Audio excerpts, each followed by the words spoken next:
இன்றைக்கு பாஸ்கா காலத்தின் 2ஆம் ஞாயிறு, இறை இரக்கத்தின் ஞாயிறு, ஏப்ரல் மாதம் 27ஆம் தேதி. இன்று தேவன் நமக்கு தரும் ஜீவநீர் ஊற்றான இறை வார்த்தைகள் திருத்தூதர் பணிகள் நூலிலிருந்து வாசகம், இயல் 5, இறை வார்த்தைகள் 12-16 முடிய. அந்நாட்களில் மக்களிடையே பல அரும் அடையாளங்களும் அரும் செயல்களும் திருத்தூதர் வழியாய் செய்யப்பட்டன. அனைவரும் சாலமோன் மண்டபத்தில் ஒரு மனத்தவராய் கூடி வந்தனர். மற்றவர் யாரும் இவர்களோடு சேர்ந்து கொள்ள துணியவில்லை. ஆயினும் மக்கள் இவர்களை பற்றி பெருமையாக பேசினர். ஆண்டவரிடம் நம்பிக்கை கொண்ட திரளான ஆண்களும் பெண்களும் இவர்களோடு சேர்க்கப்பட்டார்கள். பேதுரு நடந்து செல்லும் பொழுது அவர் நிழல் சிலர் மேலாவது படுமாறு மக்கள் உடல்நலமற்றோரை கட்டில்களிலும் படுக்கைகளிலும் கிடத்தி சுமந்து கொண்டு வந்து வீதிகளில் வைத்தார்கள். எருசலேமை சுற்றியிருந்த நகரங்களிலிருந்து மக்கள் உடல் நலமற்றோரையும் தீ ஆவிகளால் இன்னலுற்றோரையும் சுமந்து கொண்டு திரளாக கூடி வந்தார்கள். அவர்கள் அனைவரும் நலம் பெற்றனர். ஆண்டவரின் அருள்வாக்கு.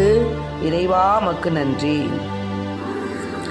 இன்றைக்கு நம் தேவன் தரும் ஜீவநீர் ஊற்றான இறை வார்த்தைகளை கேட்டோம். அதாவது அந்த நாட்களில் மக்களிடையே பல அடையாளங்கள், புதுமைகள், அரும் செயல்கள் எல்லாம் திருத்தூதர் வழியாக செய்யப்பட்டது. எல்லோரும் ஒரு மனத்தவராய் கூடியிருந்தாங்க.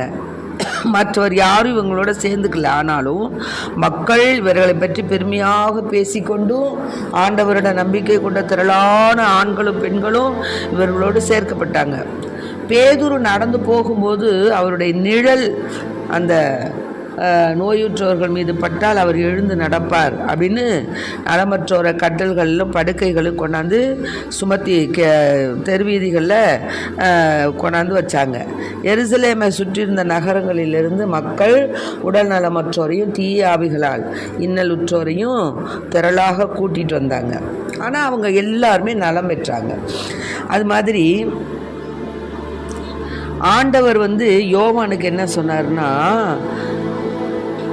கடவுளின் வாக்கை அறிவித்து இயேசுவுக்கு சான்று பகர்ந்ததால, அதாவது இயேசுவோடு இணைந்த நிலையில் உங்கள் வேதனைகளிலும் ஆட்சி உரிமையிலும் மன உறுதியிலும் பங்கு கொள்பவனுமான யோவான், அவர் கடவுளுடைய வாக்கை அறிவித்து, கடவுளின் வாக்கை அறிவித்து இயேசுவுக்கு சான்று பகர்ந்ததால பத்மு தீவுக்கு வர நேர்ந்துச்சு.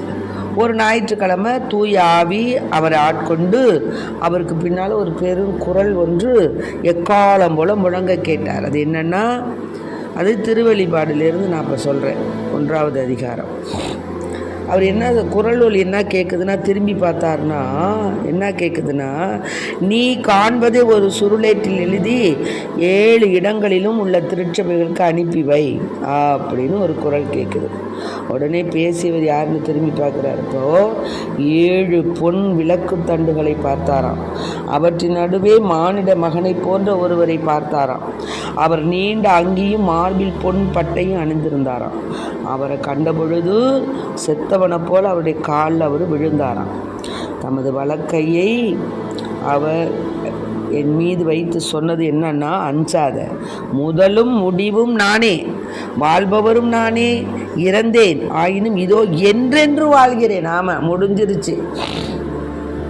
ஒரு முறை தான் இறந்தேன், ஆனால் நான் என்றென்றும் வாழ்கிறேன். சாவின் மீதும் பாதாளத்தின் மீதும் எனக்கு அதிகாரம் உண்டு.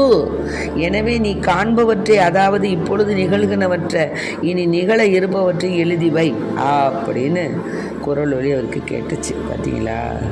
அதனால் அன்பு பிள்ளைகளை, இதை கேட்டுக்கொண்டு இருக்க அன்பார்ந்த பிள்ளைகளை, நம்பிக்கையற்ற நிலையில் இருக்கக்கூடிய நம் மனதை நாம் இந்த நேரத்தில் கொஞ்சம் ஆத்ம சோதனை செய்யணும். ஆண்டவர் நமக்கு எவ்வளவோ உதவிகள் செய்திருக்கிறார், புதுமைகள் செய்திருக்கிறார், எவ்வளவோ நன்மைகள் செய்திருக்கிறார். அவற்றையெல்லாம் நாம் நினைத்தவருக்கு நாம் நன்றி சொல்லணும். அதாவது இயேசுவை 3 முறை மறுதளித்த பேதுரு அவருடைய நிழல் பட்டா மக்கள் நலமடைகிறாங்கங்கிற அளவுக்கு ஆண்டவரை உயர்த்திருக்கிறார்னா, இயேசுவின் உயிர்ப்பை நாம் புது பிறப்பு அடைந்துள்ளோம்.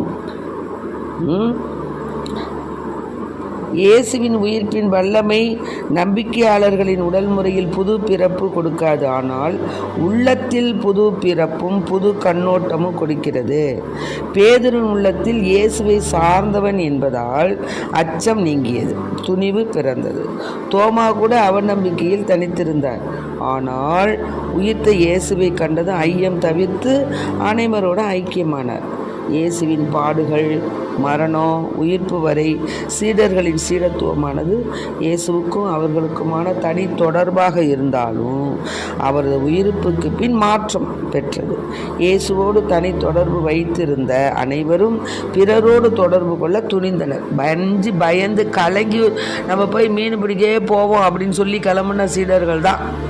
ஆனால் அந்த துணிவு, தனி தொடர்பு வைத்திருந்த அனைவரும் அந்த உயிர்ப்புக்கு பின் மாற்றம் கண்டார்கள். பிறரோடு தொடர்பு கொள்ள துணிந்தனர்.